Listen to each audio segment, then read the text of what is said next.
Halo guys, pada video kali ini aku akan membahas materi tentang sumber daya alam atau SDA. Pengertian sumber daya alam. Sumber daya alam atau SDA adalah semua bahan yang ada di alam yang dapat ditemukan dan dimanfaatkan oleh manusia untuk kepentingan hidupnya. Jenis sumber daya alam.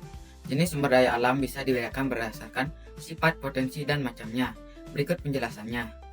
Berdasarkan sifatnya, sumber daya alam terbagi menjadi sumber daya alam yang dapat dipulihkan.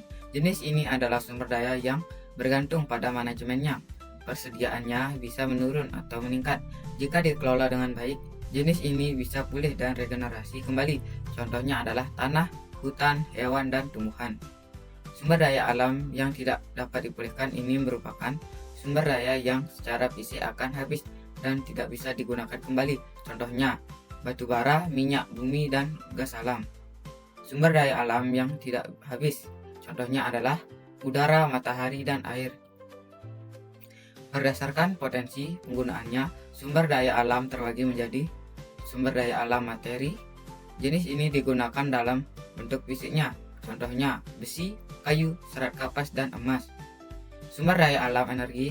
Sumber ini digunakan dengan memanfaatkan potensinya sebagai energi, contohnya minyak bumi, gas bumi, air terjun, dan sinar matahari.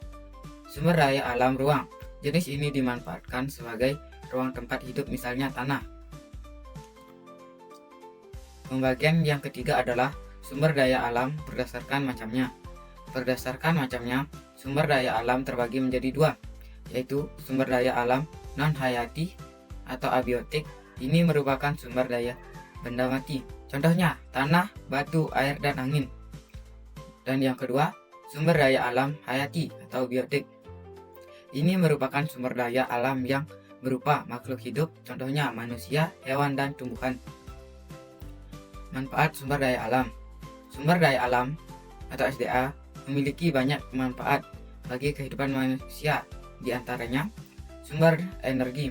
SDA dapat digunakan sebagai sumber energi untuk berbagai kegiatan manusia seperti listrik, mobil, dan gas alam. Bahan baku. SDA dapat digunakan sebagai bahan baku untuk berbagai kebutuhan seperti bahan pangan, bahan sandang, bahan bangunan, dan bahan obat-obatan. Peluang kerja. SDA dapat menciptakan lapangan kerja langsung dan tidak langsung. Penelitian dan pendidikan. SDA dapat digunakan untuk penelitian dasar dan penelitian terapan untuk kepentingan pengelolaan dan budidaya, rekreasi, dan pariwisata.